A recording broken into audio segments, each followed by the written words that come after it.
İyi günler arkadaşlar. Kanalımıza hoş geldiniz. Bugün yine sizler için yepyeni videolarla karşınızdayım.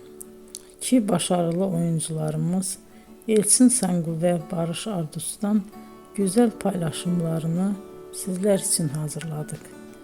Elçin Sangu, Sevdim Alabora, Yalancı ve Mumları, Kiralık Aşk, İyi Günde Kötü Günde bu dizilerde rol almış ve herkes tarafından çok beğenilmiştir.